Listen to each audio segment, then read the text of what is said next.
Welcome to the Digital Forensics Now podcast. Today is Thursday, October 17th, the year 2024, and my name is Alexis Brignoni, aka Briggs, and I'm accompanied, as always, by the examiner from the frost up north, that tundra up there, the complainer in chief, Hey. the one that will wear her red shoes on Tuesday, that knows that there's no better place than home, the one and only, or no place like home, I should say, the one and only, Heather Charpentier. The music is Higher Up by Shane Ivers and can be found at silvermansound.com. And let me tell you, you got lucky that I forgot to take the overlay so people can see your face. I know. So I totally forgot. Oh, That's fine. That's fine. And the abrupt stopping the music. Done. That's all right. That's all right. We don't want any more music right now. Hey, Heather, what's going on? Oh, nothing. Thank you for the great introduction as usual. I don't think anybody probably knows what the heck you were referencing, but that's okay. Yeah, because you're going to tell us right now. Oh, all right. So, yeah, it's cold. It's cold in New York, and I'm being picked on because I have to go out in the morning in the frost. And my friend here is in Florida where there is no frost. So, Hey, look. I mean, we have pretty a lot of crazy stuff here, but at least the weather tends to be more kind. At least, well, at least sometimes, not always. Oh, yeah. I think you might have a story or two on that. No, but from tell the us, last week. tell us more. Explain more. So, okay, so it's cold up there. Everything's frosty. And what else is going It was on? 30 degrees this morning. I was freezing to death. And then the no place like home comment with my red slippers. Yes. Next week I'm on vacation. I'm so excited to go on vacation. I am taking my sister for her 40th birthday. She's getting old. Wait. I take an objection, Your Honor, about the whole being 40 and old comments. I'm older than her, but she's joining me in the 40 club now. How's that? Well, I mean, you could be 40 and old, or you could be like me and be 40 and not old. I'm just saying. Oh, if you say so. But we're going. So my sister is a complete animal lover, and we're going for her 40th birthday to a wildlife park in Kansas, which is where I'm gonna get no place like home. And it is actually like an interactive wildlife park where you can interact with the animals. We're going to swim with penguins. We're going to meet and greet lemurs and anything else you can think of. Giraffes, my favorite. So we're doing that next week, and I'm super excited. You're like New York Snow White. I think I told you that already. Did I tell you that already? You did. I did. When I had the see. bird cam. The bird cam. Bird cam. There we go. But you're also into the horse thing, the horses Yes. thing that you did last year. Yep. And Yep. now it's the penguins and lemurs and stuff. I love animals. You're like Snow White, like legit. I like animals more than I like people. Oh, well, I mean, Right? I think that's something that we can all agree on. It's easy. And my sister loves animals even more than I do. So it should be a good time next week. I'm very excited. No, yeah, I'm Oh, excited God. too. Oh yeah. Oh, I saw it. Thanks, Kevin, for Yeah. the insight. Now, so yeah, read it. So the people that are listening. Ask her about goat yoga. One of my lovely coworkers has chimed in. Yeah, I mean, goat yoga is awesome. If you haven't had a chance to do goat yoga, you have to go into the studio. And Look, I'm gonna do assume goat is yoga. the greatest of all time. Like the greatest yoga I've ever done. No. You go do yoga, and you don't really do any of the yoga because you're too busy playing with the cute little goats that jump up on your back as you do the yoga poses. It's so much fun. Oh wow, it's like those massages that they walk on you, I guess. Yes, and they're so cute, but then they try and eat your hair and your clothes, and they poop on you, so it gets a little messy. Yeah, I don't know. You're selling me that part as good now. It's fun. I'm telling you, it's worth it. Hey, it's always fun to get pooped on. My kids used to think so when they were little. Anyways, well, that's awesome. The New York Snow White. That's great. And no, I'm looking forward for you work hard, so you deserve to have a vacation and have animals poop on you. That's great. Well, thank you. I'll bring back pictures, not of the poop, but of the animals. So, Well, what can I tell you? We're talking about how it's cold up there and not so cold here, but Oh wait, Kevin just said something. No, it's not. Trust me.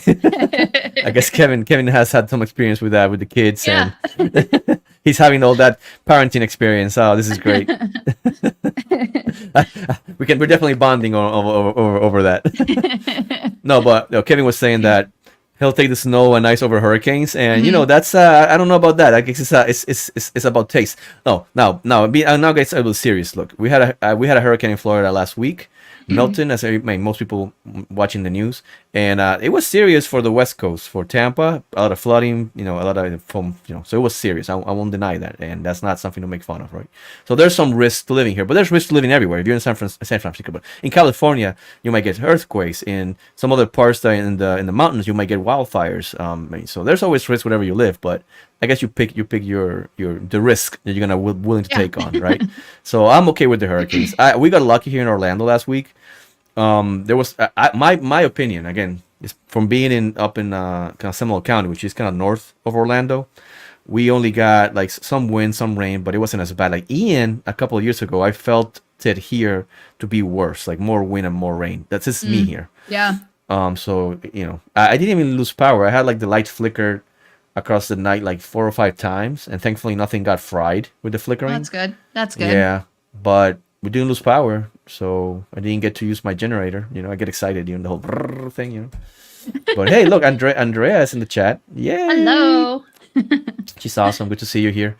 So no, we're lucky. Nothing happened to our house, and things are recovery's been moving along, and hopefully the Tampa Bay area, kind of from Cape Coral, Fort Myers up north, all that coast. Hopefully they get power back soon, and recovery efforts are successful and quick. So we wish everybody I have a good. friend there that has the power back now in Tampa area. So yeah, that's good. Awesome. Mm-hmm. Yeah, that's awesome. They're doing good. They're doing good work. So yeah, so a lot of things coming, a lot of things happened last week, and but now let's get into the meat and potatoes of the show. So what's going on in the last couple of weeks, Heather, that we need to let folks know about? We have a public service announcement about your extractions. So if anybody on here is not in the Celebrate community portal, that's where you can find like updates on like things that are happening with the Celebrate tools, but also with extraction issues or other types of digital forensic issues. And there's an announcement in there that recently discovered there's an issue where Android Keystore is not functioning on some devices. It may have an empty Keystore file, and that file is called secrets.json. So it may cause either an empty file or the file not being present at all. They're saying that it's due to external factors, and it's primarily affecting devices running Android 15 or ones with newer version of Google Play services. So keep an eye on your extractions. If you're missing that key store, you may be missing data like sessions, or if the Samsung Rubin, if that needs the key store to decrypt that data, you'll be missing that if your key store is not extracting properly or not even extracting at all. Well, and correct me if I'm wrong, but some chat applications use the key store to encrypt and decrypt the messages, right? Yes. And this is the thing, right? We're used to running the tool, and if we don't see chats for the particular application, the assumption is there's no chats. Mm-hmm. Well, that cannot be the assumption, right?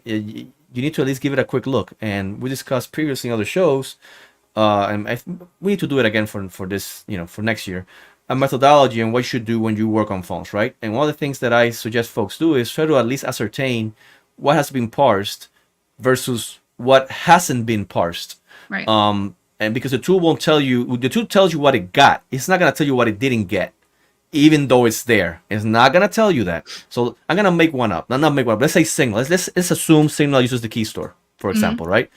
If the key store is not there, the app will show no Signal chats, the chats from that app. But it won't tell you that they're there. It's just that I can't decrypt it because I don't have the key. It's not going to tell you that.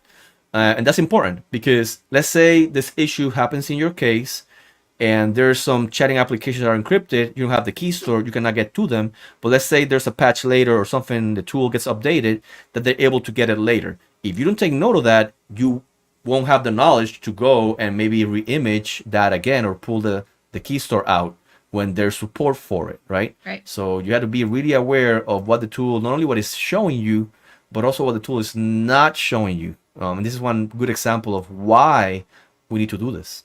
Right.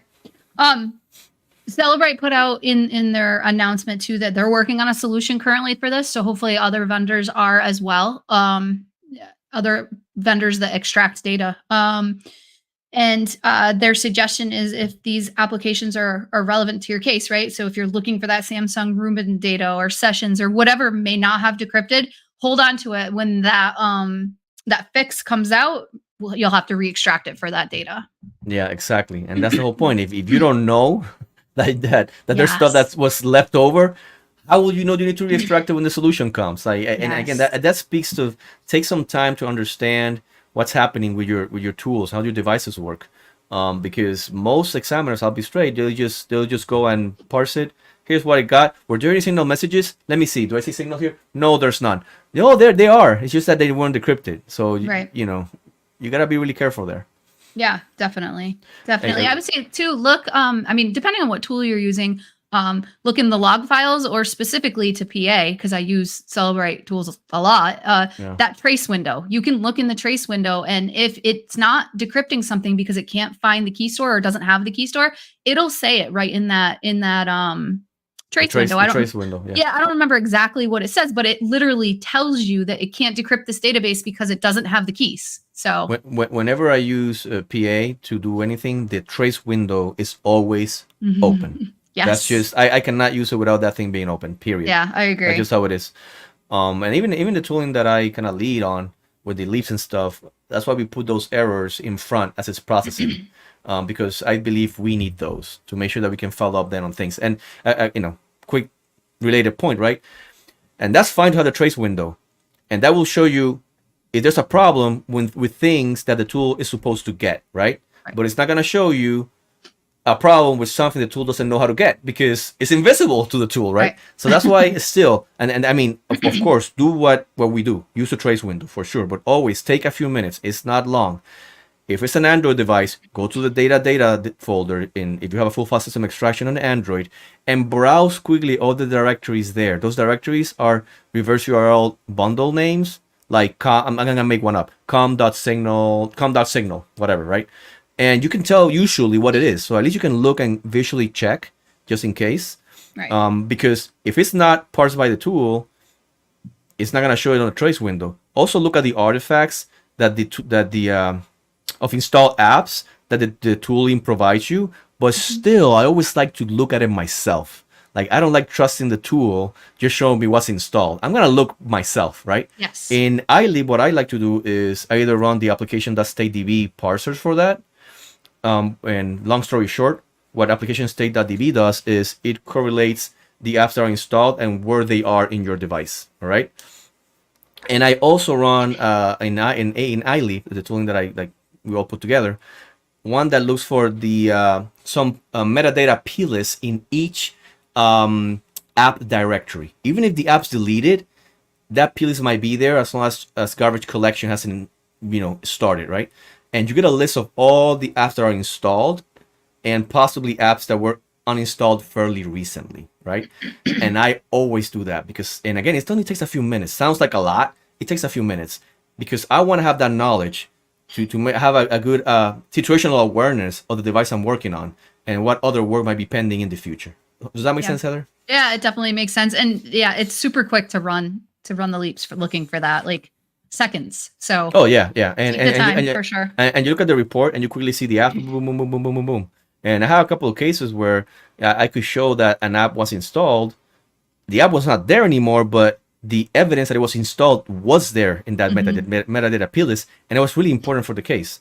Yep. And some tools, I don't think they actually show you that as a report. So it's on us. It's on us to make sure that happens. Real quick. Puppet from Melbourne all the way out in Australia. I don't know what time it is, but I bet it's either really late or really early. Hi.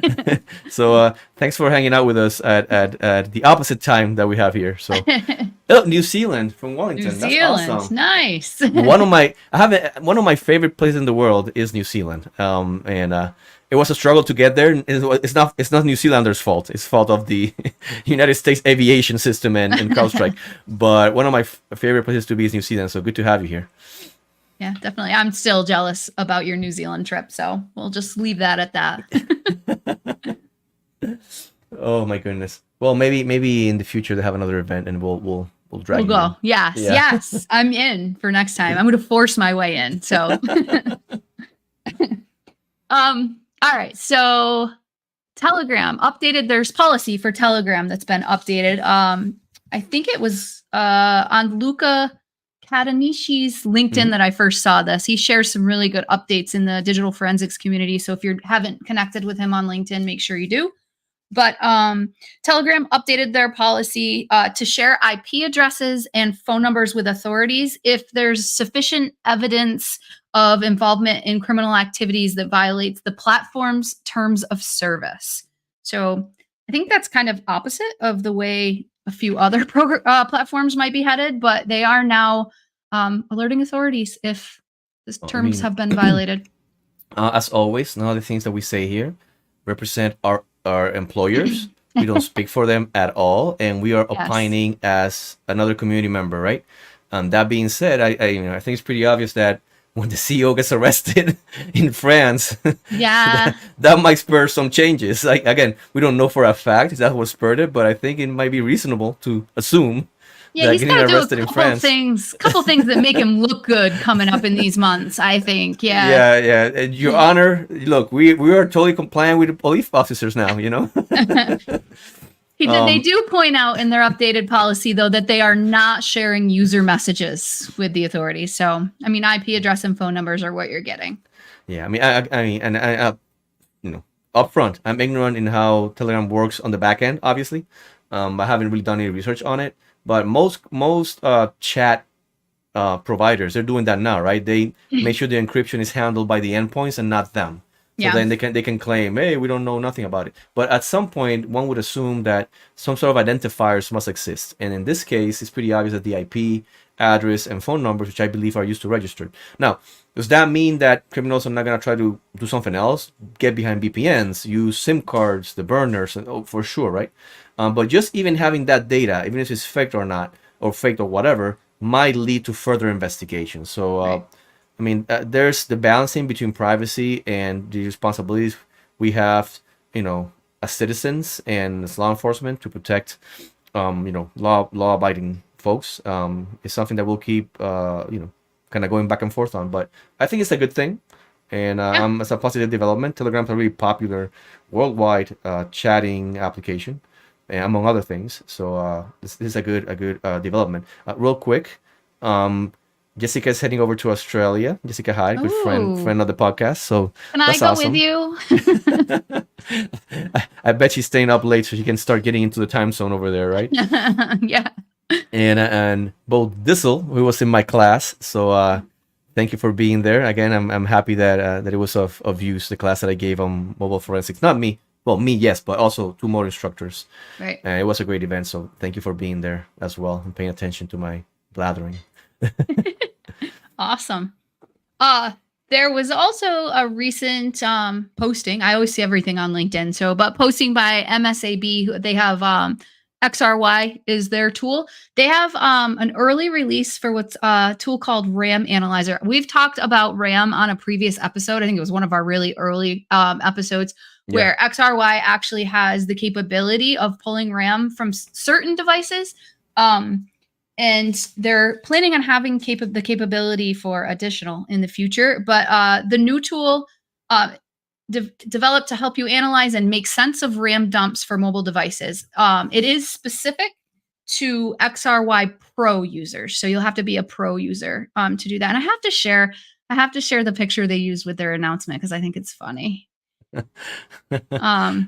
So they put out their announcement, but the picture is a RAM analyzer with a picture of a ram with giant horns that just says nice with a mobile phone and a smiley face. But get it, RAM. Got it. But if you haven't had a chance to check that out, definitely check it out because it's really cool. I've had a chance to check it out, and it's really cool. Look, and I wish that I mean I don't have this knowledge, and I don't think I'm gonna acquire certain knowledge, but the knowledge I'm talking about is how to decode things in RAM, right? I'm not a RAM expert, like by any stretch of the imagination. The best I can do is pull RAM from a Windows computer and then, chug it over to somebody else that knows what they're doing. Can I run volatility commands? Sure, I can do that, right? But I'm not really in-depth memory guy, right? But I think it would be really good to kind of, you see how developed analyzing memory in Windows is, right? Pretty advanced, volatility tools, folks that specialize on that. Hopefully something like that starts to develop for Android devices, because by the way, this is an Android device thing, right? You're not getting RAM from iOS's. You're getting this RAM from certain Android devices as support is provided. And hopefully we get to that level when we have like a little, which I think they're kind of trying to build, right? Like a little volatility for Android RAM. And hopefully folks can go and say, hey, look, these are the structures and this is why they're important, and go from there. So that's something I hope is in the future. Previously on the RAM, when we did the podcast about the RAM, there were questions too, like, oh, but you're not going to get deleted data. And actually, I found one artifact in the RAM that was deleted data. It still remained in the RAM. It was a Samsung Note, because I was doing it on my Samsung Galaxy, and it was a Samsung Note that I had deleted, and I actually found the content and timestamp right in the RAM. Still, it still resided there. So that's amazing. Is potential. Yeah. That's amazing. And look, if you have a super big case, and again, we're not haters of any tools, but we're also not shills, right? We just tell you what we see, right? And in this case, we have an important case, and you might need to get this tool and check out memory, because memory might have something that's relevant, that you might not find anywhere else. I have to share this comment because I think I'm going to do it. Jessica says, if I get to the airport by tomorrow morning, she'll put me in her suitcase in the future. Well, I'm not sure I'll fit in your suitcase, but maybe. I think you do. I think you do now. You Absolutely. Think so? Yeah. Maybe there's a slight chance. We'll have to kick all her stuff out of the suitcase, though. I'm gonna guess she needs clothes to go over to Australia. Look, just put them all. You wear them. You wear them, and then go in and get in. On the RAM analyzer, quick before we move on to the next topic, though, too, there's a YouTube video that gives a brief explanation of how it works. And I know in the release notes for the XRY version that supports it, there's more details on how to actually process it and how to kind of parse it and view the data. So if you have the capability of looking at that, go check out the YouTube and then check out the release notes. Yeah, and as always, we'll put the this on the show notes, and also for the folks that are listening, the show notes from the podcast, they'll be there, and also in the blog for the show. Yes. All right. Okay, so this one, I love this topic. Yeah, so everybody that's listening, right? You can, so you had a chance to go to the bathroom previously, but you lost it, right? This is a topic that I think is gonna be, a topic that we're gonna appreciate, Yeah. So this is actually, there's been a lot of chatter around AI. We've talked about AI. I don't know how many times already. I think we're probably going to continue. But so there was an article that came out, and the title of the article is "Expert Witness Used Copilot to Make Up Fake Damages, Irking Judge." So, oh my goodness. And I've been on this AI binge. I say binge, but in the last 3 or 4 days, asking to the community through LinkedIn all these questions about AI and the use in digital forensics. A lot of folks commenting, and then this thing came out, right? Yep. So it was totally up our alley. So what happened with that? Tell us the story about the expert witness using Copilot. Yeah, so it's actually a court that's fairly local to me. The decision came out of Saratoga County Court, which is about a half an hour north of me. It's in between my house and my parents' house. And actually, we work with that court all the time, but that's kind of besides the point. They ruled that the use of AI as a tool to assist in preparing an expert damages calculation should be the subject of a FRI hearing. So if you don't know what a FRI hearing is, that is to determine admissibility prior to like an anticipated trial. This case, long story short, involves like a dispute over property, and an expert was brought in to calculate some numbers for damages related to this dispute. And the expert used Microsoft Copilot to calculate the damages and submitted the report directly from Copilot and did no additional work. I mean, he couldn't use ChatGPT. Come on. Yeah, I mean, I don't know. It's a joke, people. It's a joke. It's a joke. Would it have been better? Yeah. I don't know. So I guess, so specifically in the presentation and review of evidence and documents, he used this. You cannot trust that to write your report for you without any additional verification. The court, actually, I'm going to put up a picture of something the court said here. Well, let's see.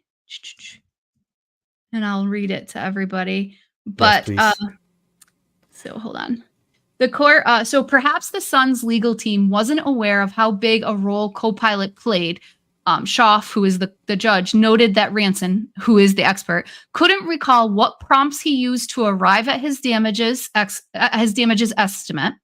The expert witness also couldn't recall any sources for the information he took from the chatbot and admitted that he lacked a basic understanding of how Copilot works or how it arrives at a given output.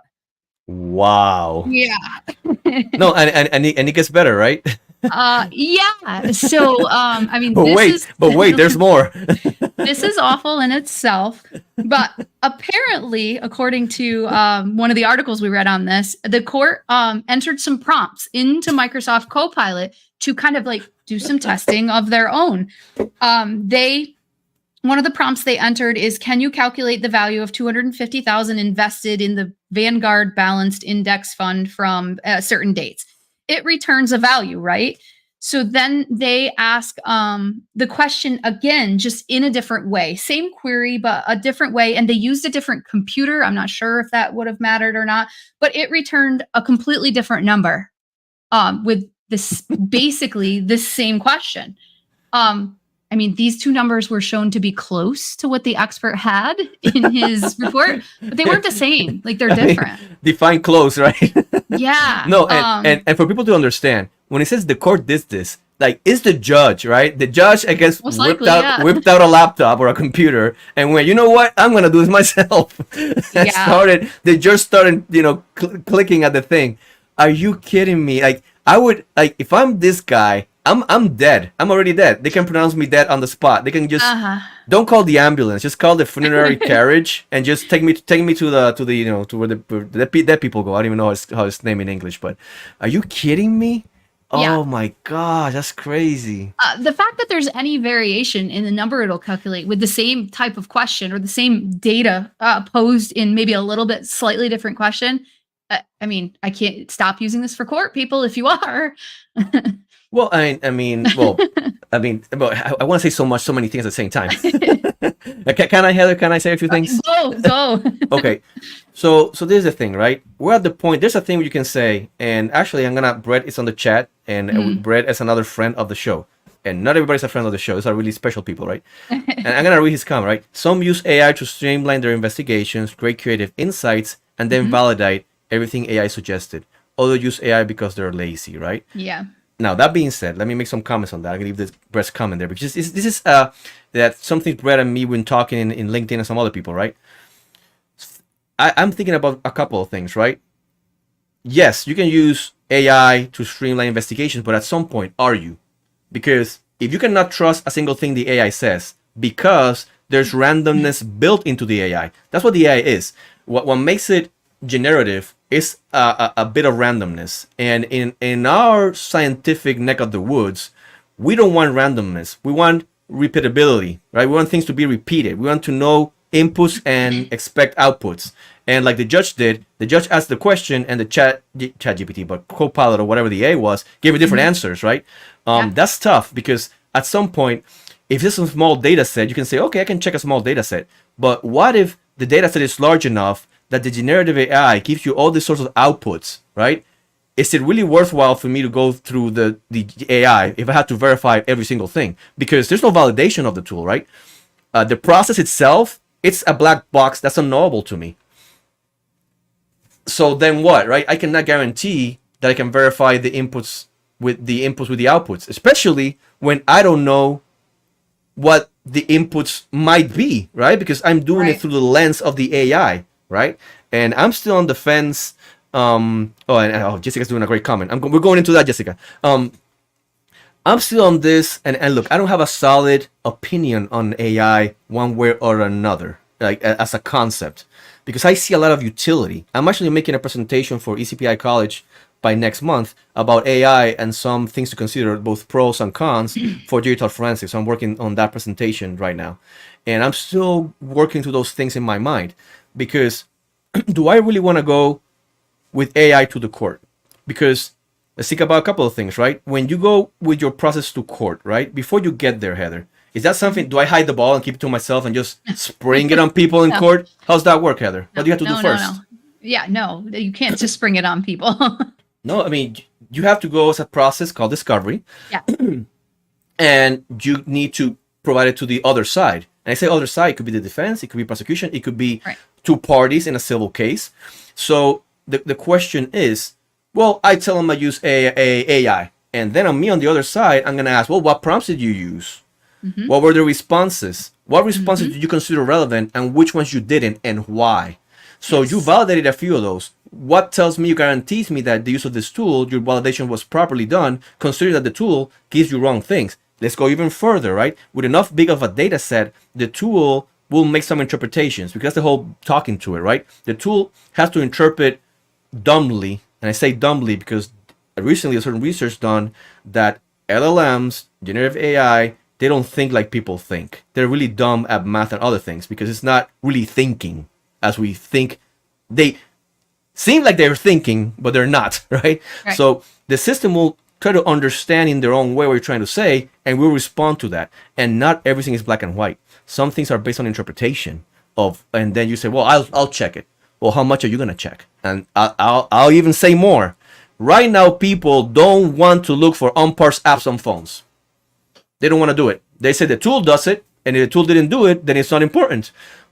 Do you think they're not going to do the same thing with AI? And just calling the examiner lazy, and again, and this is not a dig on Brett. This is just a different perspective that we're sharing, right? Because what Brett is saying, I agree with him 100%.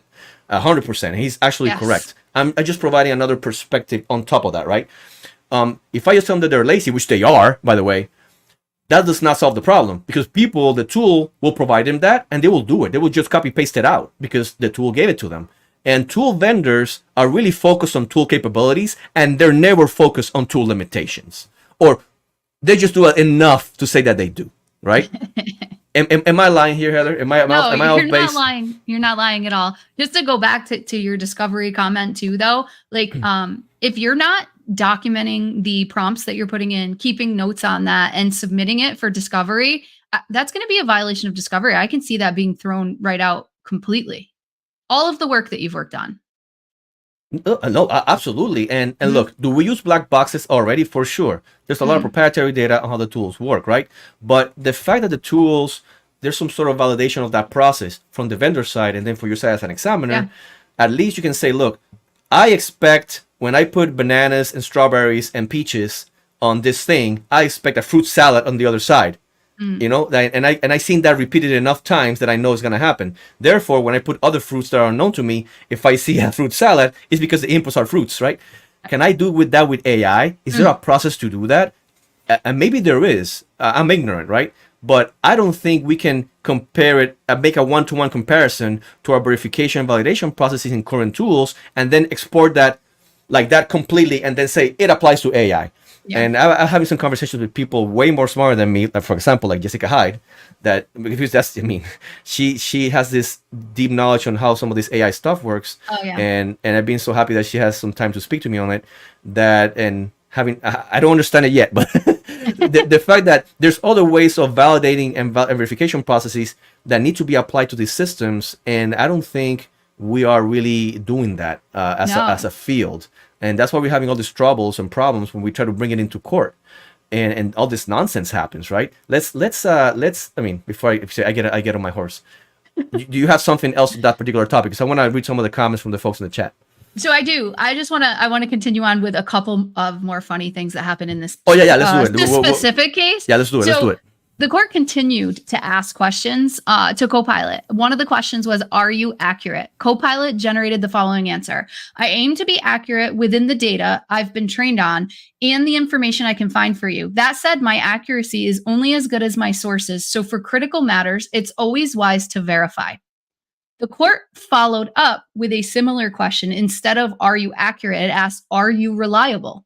It got a completely different response. Copilot responded with, "You bet.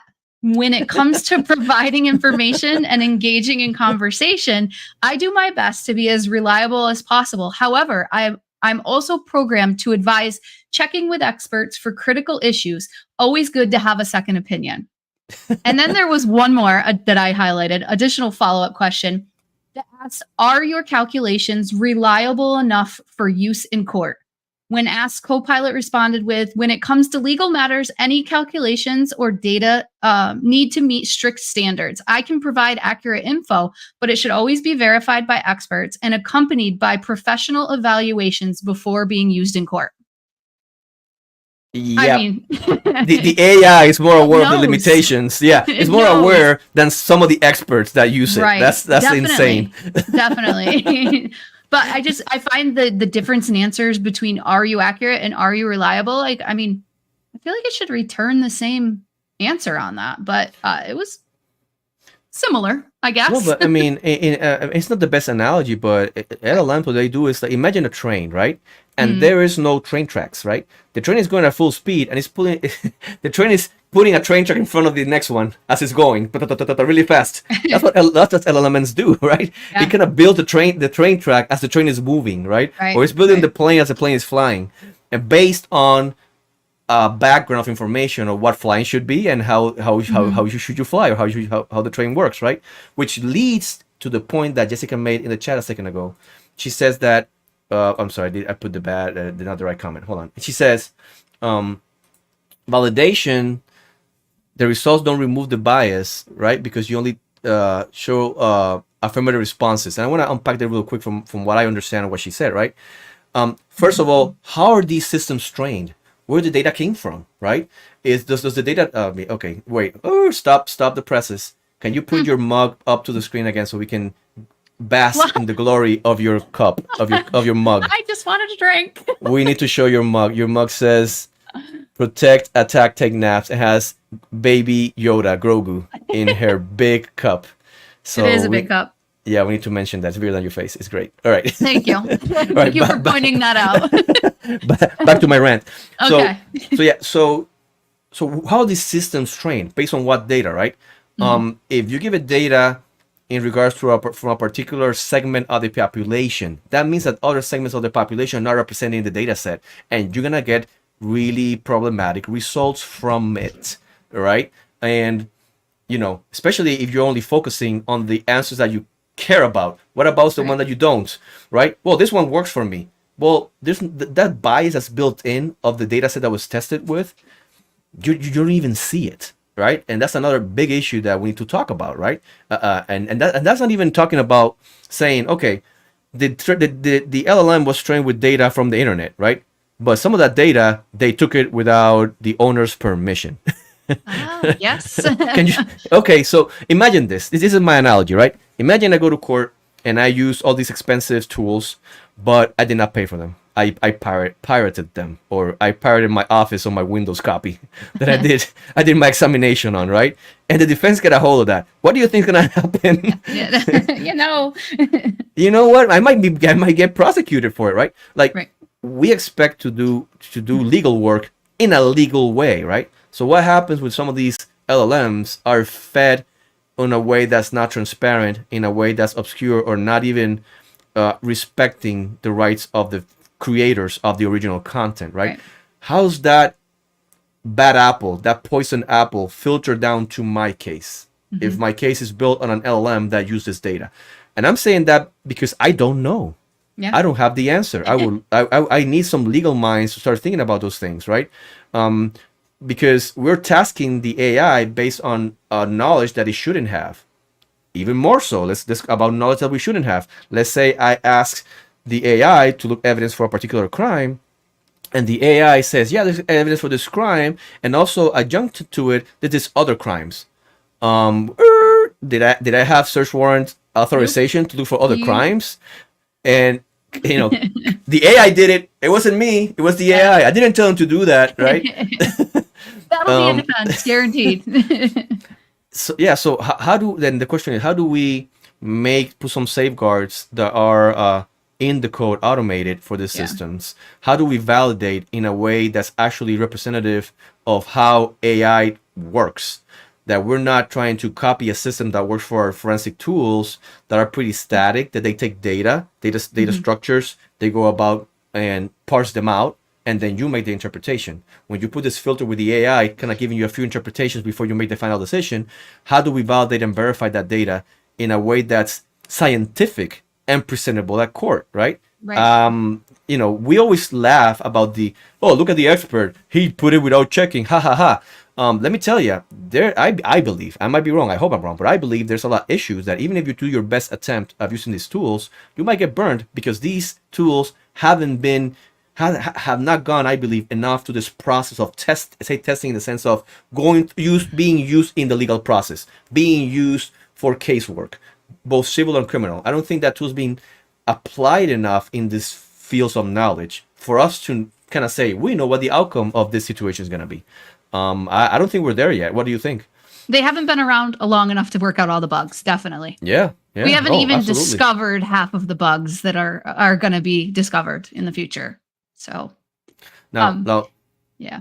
Let me put this comment from Brett, right? So AI should be put through the scientific method. It's like asking a question of someone you don't know. You have to verify the answers independent of AI, and that's correct, right? Now, my expansion of that point is, well, the thing is that the scientific method, right? And it's about asking questions and getting some answers and then extrapolating into the past and into the future because of the repeatability of the thing, right? The scientific method only works because we know that things are stable, right? Gravity is not gonna all of a sudden not work, right? We know, you know what I mean? We know that electrons and behave in a certain way and the protons and neutrons behave a certain way. Therefore, I can make some predictions in how things came to be from the nucleus of stars, fusioning hydrogen. Does that make sense? But when you have a system that at the heart there's randomness, and randomness in a way that we don't with this, our methods cannot quantify, right? Do we know what the error rate of our LLM is with certainty? I don't have the answer. Maybe there is. Again, I'm ignorant, so take this with a big grain of salt, not a rock of salt from me, right? This is me talking with a lot of ignorance. I don't know what the error rates are. How do you calculate them? What's the confidence bounds with LLM outputs in regards to what they're saying? Do you think maybe we should just ask Copilot or Chat GPT what their error rates are? I mean, maybe. Let's see what they say. Yeah. Well, actually, do it and send in your different answers that you get. But that's the point. Most likely we'll get different answers, right? Yeah. And that's why I'm saying that. So the scientific method, true, we need to apply. So again, Brett is correct. But the point I'm expanding on is the scientific method. It can't be from my opinion at this point. It's a tentative opinion. Okay, people. Cannot be. I'm gonna do it the same way I do my other tools, where I look at the inputs and the outputs, and if they work, that's great. If they don't, I'm just gonna chug it. Because what about discovery issues, right? What about impeaching the process when your bias is being reaffirmed by selected things that work, and then totally dismissing the ones that don't? Doesn't that tell you something about the process? Yeah. Of course it does, especially if you're on the other side, right? So that's why I see the scientific method should be applied. The question is, how does the scientific method look applied in these circumstances with a system that has randomness built in it and repeatability is not guaranteed? Hallucinations are a big thing with these type of system where they just make things up. And even if you say, well, my LLM actually references the source to make sure it's correct. What tells you that the reference is correct or that the interpretation of that source data is correct? And then the last part, well, you verify it. Sure. But when you have 100,000 of them, are you going to verify them one by one? Am I gaining anything now by using AI? For certain processes, we might not be gaining anything or any speed. We have to verify because we cannot really validate the process. So we have to verify everything, right? And we have to be careful with those terms, verification and validation, right? is there a gain there? Some areas, I believe, do get a lot of value from AI. When you want to express an idea and or create, what is it that you created recently, Heather, with ChatGPT? What was it? Oh, I'll take I things forgot.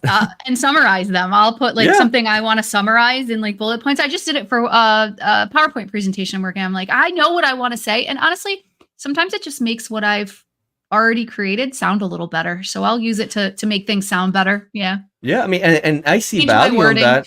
Oh no, I mean, and there's value in that. Of course, don't copy Yeah. paste it, but you're gonna sound like a robot, right? But there's some Right. value in that. But for certain processes, how would the scientific method be shown to work in these systems? And I think Yeah. everybody thinks, oh, I'll just check the output and that's it. I think the courts are not gonna just be happy with, oh, you checked it and that's fine. Yeah. Okay, How did you where's check the it? yeah? How do you check it? Where's the negative results? Like the judge said, explain to me how this works. Well, I'm gonna give you some weak explanation. If I'm on the other side, whatever that side is, I would like to really know more. And we seen, but and Heather, we're not talking about cases, but we seen cases when the expert on one side is just has cursory knowledge on the field, Oh, definitely. and the other side goes at it, and they go at, oh yeah, well, define this, define that. How does this in like, and they don't have answers. That's horrible. It looks horrible Yes, when it you don't have does. those answers. So yeah, I mean, there's a lot of good, there's a lot of bad, right? And look, Jessica said great comments. AI tries to be a people I love this pleaser, one. right? Yeah. Yeah, and doesn't provide citations. But even if they do, I'm gonna question them. And again, do I get a time savings on that, right? That's still an open question. And So with about the oh, go ahead, sorry, go ahead, go ahead. No, with the you go people ahead. pleaser comment too. So I have asked ChatGPT things in the past, and I know the answer's wrong. I can tell by reading it, and I'll write, no, that's not right, and I'll like reformat my question. But when you write to it, no, that's not right, this is what I'm asking you, it actually does apologize to you for getting the answer wrong. So it's definitely a people pleaser. Just a little tidbit. Yeah, no, and that, and again, that's also a bias that's with the system, right? Yeah. But we've done other shows on a little tiny bit about bias, and I think we should do one in the near future again. How's that look for people as well? But Brett makes a good point, right? AI output will never be repeatable. Of course not. You can get the same inputs or prompts, and it will tell you different things or related, but never the same, right? Or it's really rare, right? Now, he explains that, yeah, the answer can be put through the scientific method, right? You can say, okay, this answer from the AI, is it true or not? Yes, you can do that, right? But then again, that's the whole point, right? At what point am I having any gains here? Right. Like, what am I gaining, right? When I have to, like, I don't want to, for example, if you're gonna make it with tools right now, you validate your tool that it chats SMS, MMS messages, right? You validated that, and you verify the outputs with known data. Now you put unknown data, and it gives you the chats. What do? Here are the chats. Here they are. The really important ones, maybe the 2 or 3, I will go into the database myself, put an eyeball on it, and go from there. Why? Because the tool was validated, and I verified with known data, right? Right. Imagine if I had to verify every single line of that chat, because I cannot trust the tool to have pulled the things properly, because I cannot verify it from the get-go. I cannot verify that process. The process is so obscure and random that I cannot have a scientific verification. Is it feasible? It's not. I believe it's not, right? And that's the thing. As we get more into these use cases for this type of tooling in digital forensics, again, we're talking about digital forensics specific issues here. I don't know how it looks in other fields of knowledge, but do I want to verify? My opinion is that most people are not. They're gonna think it's like using other tools where they parse the chats and here they are. Then what? I have to go through each and every one of them, and don't tell me that you trust it, because you can't. And you're not gonna go through the 500 chats that the generative AI supposedly found, because you have no proof from beforehand that is consistent. And hopefully does that make sense to you? Am I kind of talking out of hand? No, what do you think? It definitely makes sense. I agree with all the points you're making. And actually, Malik just put up a chat. The biggest question is are the algorithms used by the tool compliant with recognized forensic standards and practices? And that kind of goes along with everything you were just saying. I agree. I mean, do they exist? How do we even measure that? I don't know. What are the standards and best practices for AI used in digital forensics. I don't know them. Maybe they exist. Again, I can speak for you on this. We can agree that we just don't have enough knowledge to make that statement that they don't exist, right? But I haven't seen them, and if they exist, they need to be popularized quick. Yes. And if they haven't been made, they need to be made. Like, for example, Jessica Hyde talks about F1 scores. That's something that I told her she needs to teach me on, because that's other ways of kind of measuring that validation of tooling in regards, again, I don't have the knowledge, but in regards to probabilistic analysis and how you can have a confidence interval that's good with dealing with data that's probabilistic in nature. I am ignorant on that. I'm really looking forward to having a conversation with Jessica. And we actually, she's so busy and she's been so kind and kind of putting me in her calendar in the future. So I'm looking forward to that talk. Conference me in on that. Well, I don't see why not. We'll ask Jessica in a second. But the point I'm saying with that is, yeah, there has to be something I don't believe we can take our regular way of validating and verifying things in DF and just move it over to AI. I think we're good because we might stub our toe without expecting that. We might be caught by surprise, And look, I'm sorry, but one more thing, I'll let you talk. Okay, I was just going to put it up. That's what I was going to do. Thank you. Well, then read it. Please read it, because Brad really summarized my point there. Can you read that from Brett? We are taking a technology, AI, that is not developed for DFIR and forcing it in DFIR. Boom. Yeah. And you know what? That all the things I've been saying for the last 10 minutes. He just did it in one sentence. He just did it in one sentence. That's exactly what it is. Exactly what it is. Definitely. And did we put the comment that the order of the judge in this case we're discussing? What was his order? Do we have it? I don't have it, but I do you know what it was? Yeah, I think I have it. Let me see if I can I can show it here. And I have the court case up on the screen. Somebody was asking in the chat about putting that court case up. It's up on the screen. It'll also be in the show notes. Yeah. So actually, you know what? I think I might be able to. I'm gonna share my screen because I want to read it. I want people to see what his order was in regards to his conclusions to the use of this thing. So let's use here. Here we go. So share. So the judge said, "Can you see that?" Yep. Yeah. All right. The judge says, in an order on Thursday, Judge Jonathan Schopf warned that, quoting here, due to the nature of the rapid evolution of artificial intelligence and its inherent reliability issues, he said, that any use of AI should be disclosed before testimony or evidence is admitted in court, admitting that the court has no objective understanding as to how Copilot works. Schopf suggested that the legal system could be disrupted if experts start overly relying on chatbots en masse. But what is the marketplace for these tools doing? What are they doing? Yeah, adding it, and they're pushing it. Like really a lot. They are pushing it hard. Yes, because you're going to be using this. It's going to make your life so much easier. Everything's going to get done faster until you get to court and your whole case is thrown out because you relied on it too much. So, I think, and I guess this is my kind of finishing point on this spiel. For my part is, you have to be an expert. This guy is an expert, and he did not use his expertise in a way that was satisfiable to court. And that's not me talking. That's what the judge said. Okay, so don't get me wrong. I'm not talking for anybody here. That's what the judge said, right? Now I look at myself. I need to know how the devices that I analyze work, how the data structures are done, how they're parsed.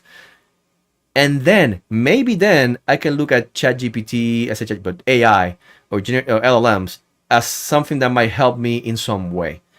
I don't think we're really there yet to be having this widespread use. I don't think so. And again, for the legal issues in regards to discovery, in regards to validation, in regards to constantly having to verify every single thing that the LLM comes up with. And for now, I'm staying away from it. I'm not saying that you should or should not. That's for everybody to decide on their own. What I will say is that we need to actually look into these issues, continue these conversations, be in touch with organizations like SWGD, right? SGWDE, yes. that they're building frameworks to look at these things. Follow folks like Jessica Hyde, Brett Shavers that are really smart on these things. Before you don't jump into the water with your eyes closed, right? It might be frozen. All right. I don't know. What do you think? No, definitely. I 100% agree with all of that. It's too soon to be overly reliant, and I look forward to future research on maybe answering some of the questions that you just asked. Because I agree with you when you say I just don't know, and I feel like I'm the same way. I just don't know everything there is to know about it, and it really makes me, I guess, like, nervous to trust it using it in casework at all. So. Yeah, and I don't think I have the time to have to validate every single thing. No. I might as well just do it myself. Right. You know, Exactly. I'll just do it myself. Exactly. But again, if you find value on it, I'm not saying you shouldn't use it. Just Right. make sure you're aware of the limitations and that you're mitigating those limitations and that you're complying with your discovery issues, and let your prosecutors or the lawyers that you're working for, you're in the civil sector, let them know what you're doing, because the time savings you might get from that use might cost you your reputation as an expert. And in this Yes. field, your reputation is everything. There's nothing else. Nope. There's nothing else. Can you be trusted to, like Brett said somewhere else in the chat, the AI doesn't swear to the contents of the report. The AI doesn't testify. You are the one swearing to it. You are the one testifying. And if you stub your toe with AI, your reputation is the one that's gonna be dead. And after your reputation is dead in this field, guess what? You're out of the field. You may not be working cases at all anymore. At all. Yeah. Period. Yeah, Period. definitely. So, wow, craziness. All right. So yeah, we'll have more talks on AI in the future. I am 100% sure of it. Oh, I enjoyed this little segment. It was it was great. Well, now I'm going to shift gears because I want to show you guys a new tool that was released this week. It's called iCATCH, and it's created by Aaron Wilmarth. He had a need to create a tool that works well with the iOS cache SQLite database. So the cache SQLite database is like the main storage for the Apple locations on an iOS device. He didn't like the way any of the tools were displaying it. He didn't like how it was, I guess, being displayed in Google Earth from the exports from tools. So he started to do research on creating KMLs, pieced together some scripts that he had used and the new stuff that he was learning on creating KMLs. And he made a tool and he released it to the public, I think just a couple days ago. Yep. In my office, we have been looking for something like this. So I was super excited to try it out. But what iCATCH does is it stands for iOS Cache Analysis for Tracking Coordinates History. It's a utility that processes the iOS Cache SQLite database and creates a timelined KML map for use in Google Earth. So I'm actually gonna show this.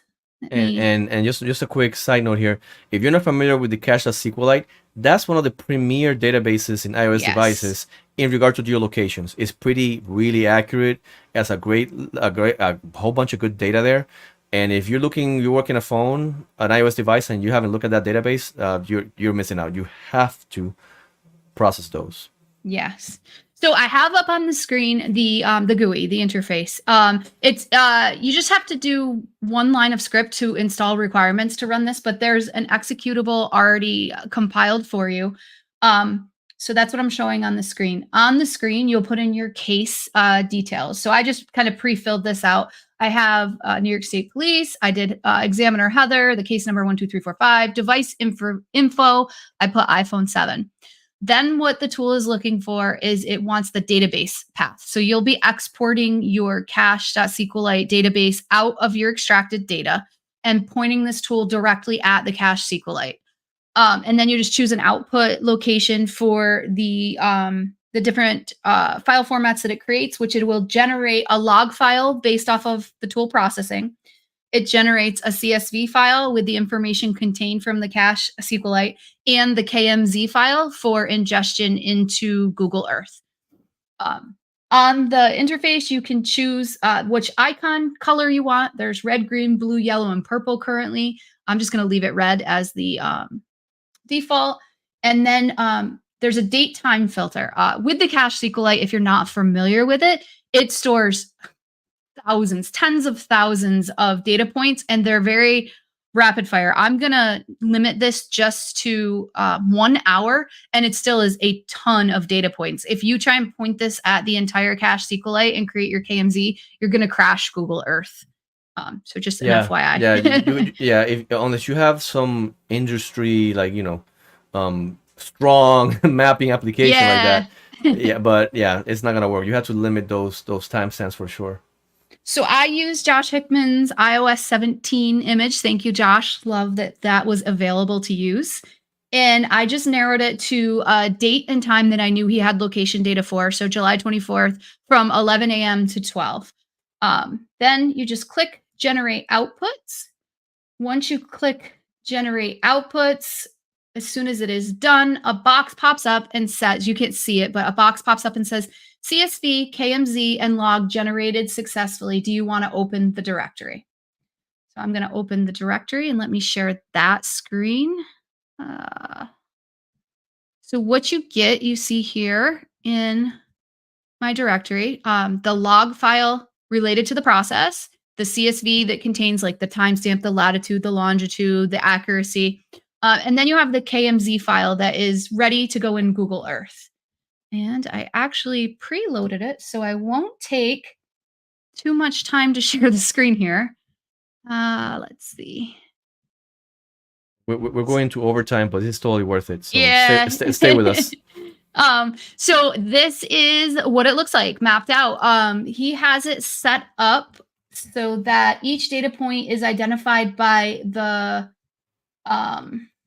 record ID. Sorry, I couldn't think of it. The record ID in the database. And here you see where I'm assuming Josh traveled between that 1 hour on July 24th. Let me just zoom in here. Control.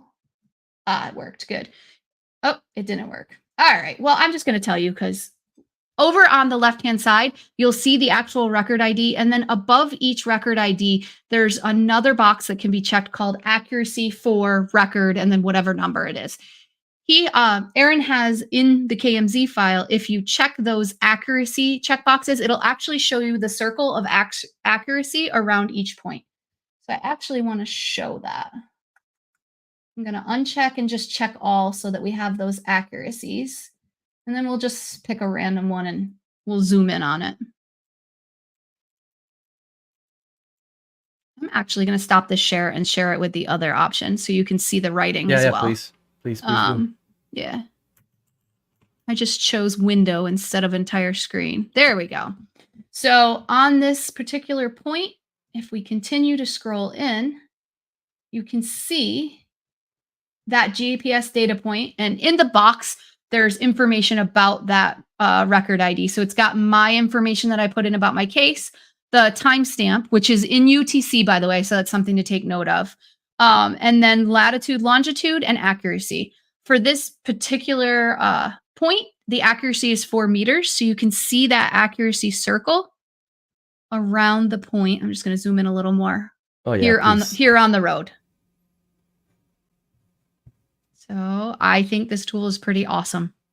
Yeah, and for folks that are not familiar with this type of analysis, that accuracy, that circle, tells you that that device or whatever it is was somewhere inside that area, right?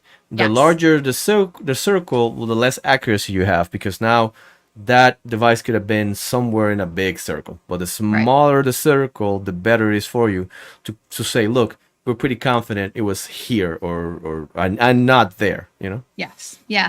One last thing I want to show. I'm going to zoom back out. So let's get zoomed way out here. Also built in, and I don't know if it's going to go backwards or forwards for the first time, but we'll try it here. Doing it right now? There we go. All right. If I hit play, and I think I have this set to be on a loop, it's going backwards or following the path that Josh took with his test phone on that day. Yeah, and for folks that are just listening, what Heather did, she took Google Earth and used the functionality to kind of play those points. And now she's doing it, kind of showing, all right, the phone moved. And you can set the speed, how fast you want it or not. But it's putting the dots on the map. This is good because now you got directionality, right? You have a blob of dots everywhere. all right, so what went first? What went second, right? Do I want to Right. go and look at the timestamp one by one? No, let's just hit play. And the Yes. dots appear in the order they were recorded on the device as the device was moving along the surface of the earth. So that's awesome. And I think Aaron is watching. Yeah, I see him. Yeah, and he said that he really hopes that it helps some people out in their exams, and I believe it will. Already, folks in the chat saying that they use him at their work. They're gonna use it for their master thesis. Like that's immediately there's folks in the chat right now finding value. So Aaron, Yeah. we appreciate you, and for folks that are listening, don't be afraid of sharing what you know and what you have. Right? Do we know Yeah. about iCATCH? I'm sorry, the cache SQL databases, sure. Have we mapped it before? Sure. But this particular implementation and how he did it and the accessibility was still needed, right? And just Yes. because somebody knew about it and me, oh, well, I'm not gonna do anything about it. There is value on your perspective, even if it's a topic that's known. Does that make sense, Heather? It So, does. so please, folks, if you're listening, you have, well, I had this idea, but I've seen it done before in a different way. It don't matter. Put it out there. It's gonna help, Definitely. I think too with this tool, and I chatted with Aaron a little bit about it, but future considerations, I hope that he'll implement support for other databases, right? So this is the cache. This is great for the iOS. It's like the main database, but I think Life 360 could benefit from this with the Life 360 locations in Android or iOS. And I mean, there's a ton of other databases that record location data that this tool really could work well for. Oh, absolutely. And how he leverages how Google parses it's KMCs, right? Yeah. Yeah, the KMCs is fantastic. Look at that, the accuracy and all the be able to navigate through the points. A really good job. So well done. Yeah, it's awesome. And I'm already using it at work. I love it. I was looking for this. There were a lot of great comments in the chat, and I really apologize for the folks that we cannot make them all right now. Put them in the chat because we run out of time. Yeah. But if you're listening afterwards or watching afterwards, there's a great value in being here live because you interact with really smart people here in the chat, and you're gonna learn a lot, even more than what we could try to impart or share with you. The folks in the chat are great. So again, thanks for Kevin and Jessica and Brett and all the other folks in the chat that are asking questions. And we apologize we didn't get to them because time kind of ran out. I know it's my fault. I talk a lot. Several of our topics are now going to be pushed to the next podcast because it has been an hour and 7 minutes already. Yeah, but it was a great hour and 7 minutes. I believe so. Yeah, me too. I am going to do the meme of the week, even though we've gone over. And Let's do it. two. I have two because it is Halloween time. And so we have to do both of the Halloween, right? So the next podcast is supposed to fall on Halloween, but Alex has kids, so we can't be doing that. You have to go trick or treating. Yeah, so we'll do the Halloween memes now. Yeah, either my kids will kill me or the wife will divorce me. So yeah, I need to do trick or treating with the family. I think both would probably happen. Yeah. Plus, I want a little bit of that candy. The parent tax. There's a tax in my house from the parents. A percentage has to come to me as the parent. So go ahead and explain our memes. All right. So you got two folks kind of dressed. I say folks, but two kids dressed as ghosts, and one is a better well-dressed ghost than the other one. But you have to watch it. The point is that. So one gets candies in the bag, and the other one gets a rock, right? And I think a lot of us can relate to that rock, right? The text says, "My friend from another agency got a Talino box, a MacBook laptop, tons of removable media. I can't spell, but tons of removable media. And me, I got a rock. I got nothing." And at some point, we always, kind of hunting for parts to make things work when they break. But that's part. Look, the main thing is the mission, and we try to do do the right thing with the tools that we have, and we'll make it happen, right? And actually, I have to go back for a second, and there's a comment I have to share from Brett, and he was saying, and this is one last little thing because I liked it a lot. Let's see if I can find it. He was saying that injustice overrides any person's reputation, right? And at the end of the day, reputation is important, but if your work and your carelessness it's an injustice committed on somebody or somehow, then that's way worse than what I might think about you. Our work is a work of truth, right? And the truth goes before any of our reputations. So that's a great point. So yeah, so that's the first meme. Going back, yeah, we sometimes don't get what we need, but it's okay. We'll make it happen no matter what. The mission will get accomplished, whatever it takes. And then we couldn't have a Halloween go by without sharing the law enforcement digital forensics examiner Halloween costume. So this is a classic. We will be showing this meme for the next 90 years. Oh, until we turn 90, because we won't be here in 90 years by the time we turn 90. So we have a person here, a guy, right? Dressed with boots, 5'11", khaki pants, tactical pants, like the tactical belt, the tactical polo, or the tactical shirt. If it's a shirt, the sleeves have to be rolled up, of course, with a tactical Shunto or, G-Shock type of watch, with the ball cap, all right? And that's the classic digital forensic examiner uniform in the whole planet, okay? Right? So your costume comes with that outfit, right? Your 5'11" pants for both office and lab work, right? Because even if we have a meeting with management, everybody will be in a suit except us. We'll still be in our tactical pants and our polo shirt. That's just how the world works, okay? We're gonna have pens that might have no ink. We will have a write blocker kit that we carry around that we haven't updated the firmware since 2015 because nobody updates the firmware. Which we need to update our firmware, okay? Yeah. And this is really relatable, I think, because I can go into a place and I have a good feeling of who the examiners are based on how they're dressed or how they behave or the different equipment they have near them, right? Definitely. Even if you go to private sector, you're like, oh, I don't do that anymore, but you did. I know you had it. I know you dressed like this. Don't deny it. I think it probably takes a little while to break that habit once you move from public to private sector as well. I wouldn't know yet.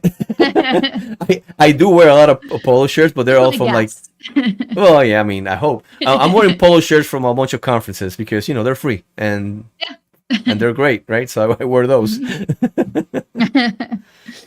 A couple people have asked in the chat about the link for iCATCH. I'm going to throw it up here real quick so it's there while we say our goodbyes. But it'll also be in the show notes, and I shared it on LinkedIn. I think Alex, you did too. Yes, I shared it on the chat. The chat doesn't go out to LinkedIn, so if you're on LinkedIn, you might not see that in the chat. So look at it on the screen, or you can go look at the show notes afterwards in YouTube or in whatever podcast directory of your preference, and you can get all the links for the show in one of those. Yes. Okay. Yeah, I mean, Jeremy's saying that we can make the show longer, but my kids are calling me. That's why we cannot make it that long. Oh yeah, no. There goes the kids mad at you and divorced again. So. Well, no, I mean, look, we do the show first of all because we like it, but also because we also appreciate the community that's been built around it. All you guys and gals comments and insights, we really appreciate them. I do believe the guy in the 511 pants gets things done. So yes, Matthew, that's actually correct. And again, we appreciate you. So again, we're not gonna have a show for Halloween because we're gonna be doing trick or treating and do other things. And but then after that, I'm gonna come back and see what happened the last 2 or 3 weeks after that. I'll have some zoo pictures, some wildlife park pictures. Oh, I'm looking forward to the swimming penguins and all the good stuff. Yeah, me too. All right, that's all I got. Anything else you got for the good order, Heather? I have nothing else. Thank you so much. Well, thank you, everybody. Stay safe. We'll see you soon, and have a good afternoon, good night, or good morning if you're in Australia. Bye. Bye.